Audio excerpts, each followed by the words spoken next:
करेला अगरचे कड़वा लेकिन इंतहाई शफा बख्श सब्ज़ी है। करेला अल्लाह ताला की वो नेमत है जिसके अंदर इंसानी जिस्म में मौजूद कोलेस्ट्रॉल को रिड्यूस करने की पूरी सलाहियत मौजूद है। स्टार्टिंग में हमें जो रेट मिला है और काफ़ी टाइम के लिए मिला है वो 4,000 रुपये मन तक हमने इसको सेल आउट किया है। 50 टन तक जो है ना पर एकड़ जो है इसकी एवरेज पैदावार। ये एक शुगर के मरीज को सिवाय सजा देने का और कुछ नहीं है। तो लोग हमारे कड़वाहट तो ख़त्म करते हैं लेकिन सारी सैपने ही ख़त्म कर देते हैं, उससे उसकी अफादियत थोड़ी कम होती है। नाज़रीन किराम, करेला अगरचे कड़वा लेकिन इंतहाई शफा बख्श सब्ज़ी है। करेला अल्लाह ताला की वो नेमत है जिसके अंदर इंसानी जिस्म में मौजूद कोलेस्ट्रॉल को रिड्यूस करने की पूरी सलाहियत मौजूद है। आज के प्रोग्राम किसान का पाकिस्तान में हम जानेंगे कि हमारा किसान किस तरह अपनी फ़ी एकड़ पैदावार को इस तरह की वर्टिकल फार्मिंग करके बढ़ा सकता है। आज हम मौजूद हैं फैसलाबाद के नवाही गांव कटवाला में और यह है अल जदीद एग्रीकल्चर फार्म। यहाँ पे हम आपको फार्मर से मुलाकात कराते हैं, करेलों के फील्ड की आपको सैर कराते हैं। तो आइए चलते हैं। बिस्मिल्लाहिर्रहमानिर्रहीम। गटवाला में मैं जो टोटल है 6 एकड़ पे फार्मिंग कर रहा हूँ और टोटली सब्जियों का ही काम है मेरा। उसमें ज़्यादातर तो पहले हम जो रेगुलर तरीके से लगती थी वैसे ही था, लेकिन अब मैंने इसको जो इस वर्टिकल फार्मिंग की तरफ जो शुरू किया है, करेले की फसल लगाई है। ये मैंने 2 एकड़ की करेले की फसल सो की है। अमेजिंग। कितना फ़र्क है जो हम हॉरिजॉन्टल ज़मीन पे लगाते थे उस करेले में और इस करेले में, कितना ज़्यादा इसका यहाँ पे जो है ना वाटका या रॉ का कितना फासला बनाया जाता है और कितनी ज़्यादा रॉ इसमें लग सकती है इसके? देखिए, एक्चुअली जो ज़मीन पे करेला लगाते हैं उसके लिए हमें जो बेल होती है वो ज़मीन के ऊपर बिछाते हैं, उसके लिए जगह चाहिए होती है, इसलिए उनकी जो रॉज हैं वो कम हो जाती हैं। कितनी होती है? और ऑलमोस्ट हाफ रह जाती हैं। जो वर्टिकल है उससे उसका डिफरेंस है ना, जो वर्टिकल में डबल पे आ जाती है। वर्टिकल की जो लाइनें हैं 1 एकड़ में 30 के करीब जो है ना 32 वो होती हैं, बन जाती हैं। जो हमारे बनी है वो 30 है। तो ये बताइए कि ये जो वर्टिकल आपने इस करेले को लगाया है, इसका प्रोडक्शन का कितना फ़र्क है उसके साथ? इसका प्रोडक्शन का भी उससे डबल से ज़्यादा का फ़र्क है। अच्छा जी, इसका बिल्कुल डबल से ज़्यादा का फ़र्क है। उसके मैं आपको वजह बताता हूँ। इसमें ये होता है कि देखें, ये गर्मी की फसल है। गर्मियों में जैसे जैसे ये मई जून के महीनों में टेम्परेचर जो है हाई जाता है तो ज़मीन भी गर्म होती है। उस लिहाज से जो बेलें ज़मीन पे बिछी होती हैं उनके ऊपर इफेक्ट आता है, बेलें जल्दी बैठ जाती हैं। तो जो वर्टिकल फार्मिंग है इसमें बेलें ऊपर को चली जाती हैं, उनको जो हवा है उनका जो ग्रो करने का जो सारा प्रोसेस है ना वो बड़ा नेचुरल तरीके से जारी रहता है, इसके लिए उसका ड्यूरेशन भी बढ़ जाता है। स्टार्टिंग में हमें जो रेट मिला है और काफ़ी टाइम के लिए मिला है वो 4,000 रुपये मन तक हमने इसको सेल आउट किया है। इधर ही खेत से हमारा बिक गया है। जो आते हैं व्यापारी लेने वाले इधर से लेके चले जाते हैं।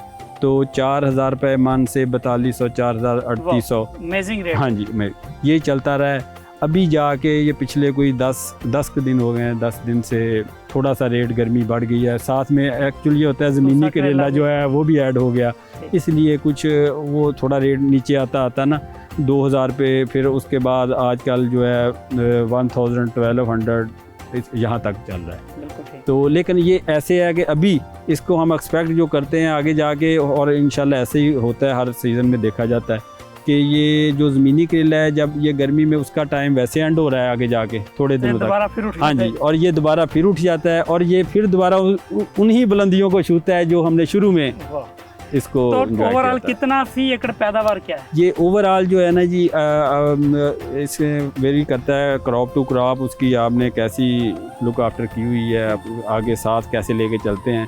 लेकिन एवरेज ऑन एवरेज हम कह सकते हैं, और यह जो देखा गया हमें कि ये 50 टन तक जो है ना पर एकड़ जो है इसकी एवरेज पैदावार है। ठीक है।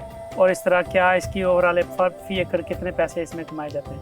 फ़ी एकड़ जो है ना जी, अगर आपका करेला जो रेट्स जैसे अभी चल रहे हैं, जो इस सीज़न के हिसाब से मैं आपको ऑन एवरेज बताता हूँ, तो ये 25 से 30 लाख तक एकड़ एक नॉर्मल बात है ठीक।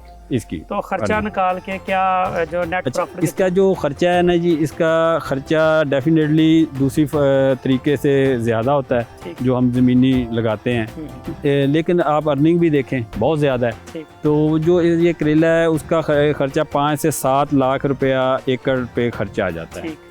ओवर थोड़ी बहुत कमी बेशी हो सकती है।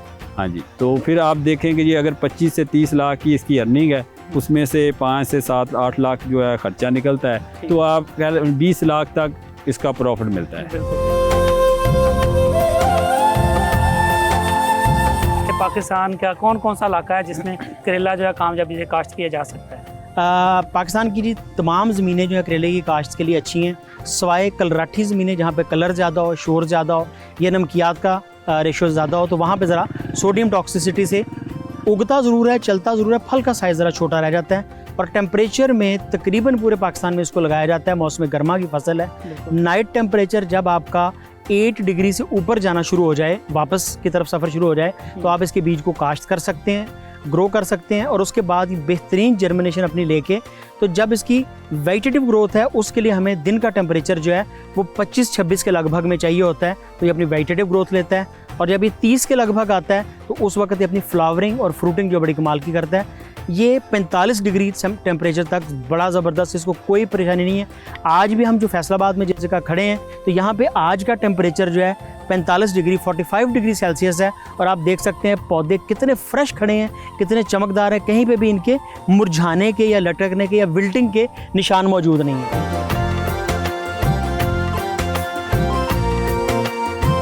एक चीज़ तो ये है कि जो लोग भी दुनिया में मैंने देखा है कि जो हेल्थ की जब बात करते हैं ना, तो वो न्यूट्रिशन को पहले लेते हैं, टेस्ट पे थोड़ा कंप्रोमाइज़ कर लेते हैं। हम ऐसी कौम है कि जो टेस्ट के ऊपर कंप्रोमाइज़ नहीं करते, न्यूट्रिशन के ऊपर कंप्रोमाइज़ कर लेते हैं। उसकी एक हैरान कौन मिसाल, मैं नहीं कहता कि सारी दुनिया ऐसे खाती होगी। ये मोरिंगा फेस्टिवल था फिलिपाइन में, तो वहाँ हमारा जो डिनर था ना, हम डिनर पे बैठे हुए थे, तो वहाँ उन्होंने एज ए स्टार्टर हमें जो नारियल का जूस है फ्रेश वो पेश किया, साथ उन्होंने हमें एक प्लेट दी जिसके अंदर सब्जियां थी एज ए स्टार्टर। तो वो सब्जियां जब हमने खाना शुरू की तो हमें लगा कि ये सब्जियां सारी स्टीम या स्टिर फ्राइड है, कोई डीप फ्राई वाली सब्ज़ी नहीं थी, ताकि उसकी न्यूट्रिशन बरकरार रहे।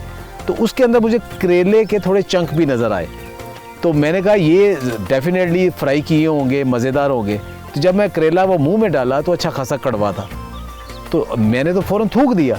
तो लोग इसके न्यूट्रिशन के लिए वो भरपूर पूरी प्लेट तो ना सही, उसके थोड़े बहुत चंक ज़रूर ले लेते हैं, ताकि इसकी जो मेडिसिन वैल्यू ना वो भी ले। तो डॉक्टर साहब इसमें क्या मेडिसिन वैल्यू है, न्यूट्रिशन वैल्यू पे थोड़ा सा हमें गाइड करें, जो हमारे नाज़रीन को इल्म हो, पता लगना बड़ा ज़रूरी है उनके लिए।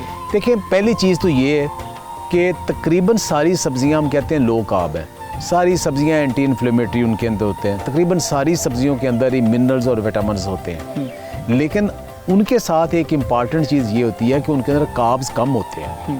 कार्ब्स कम होने का मतलब ये है कि उनके अंदर जो हमारे जिस्म के अंदर जाके जिसने शुगर में बनना है वो सब्जियों में कम होती है। सिर्फ आलू या मटर या चंद एक सब्जियां ऐसी हैं जिनके अंदर ज़्यादा है, बाकी किसी में नहीं। जो ख़ास तौर पे करेला है, इसके अंदर एक तो क्लोरोजेनिक एसिड है, गैलिक एसिड है, ये दो ऐसे एंटी इन्फ्लेमेटरी और एंटी ऑक्सीडेंट हैं कि आपके जिस्म के अंदर जो तोड़ फोड़ हो रहा है अमल उसको कम करते हैं। फिर इसके अंदर विटामिन ए बहुत अच्छी क्वांटिटी में है। ये आपने अक्सर देखा होगा कि बुढ़ापे में या शुगर के साथ लोगों की नज़र कमज़ोर हो जाती है, रातों को अंधराता हो जाता है, तो उसके लिए बड़ा हेल्पफुल है।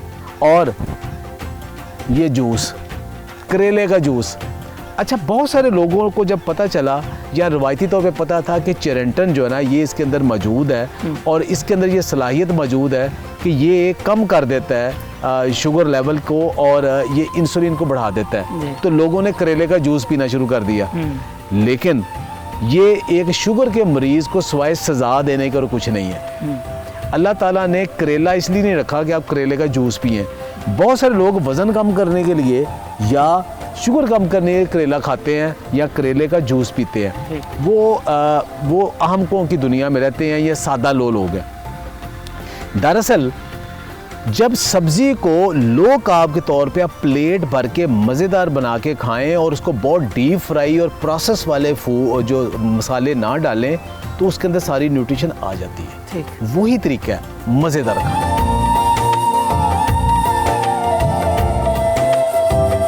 जी तो नाज़रीन, आपने देखा कि हमारे जो मुल्क का किसान है किस तरह वर्टिकल फार्मिंग को अडॉप्ट करके और वैल्यू एडिशन में जाके अपने फार्म को सस्टेनेबल करने की कोशिश कर रहा है। उम्मीद है कि आज के प्रोग्राम में जो मालूमात हमने आपको दी हैं वो आपके लिए बहुत ही यूज़फुल साबित होंगे।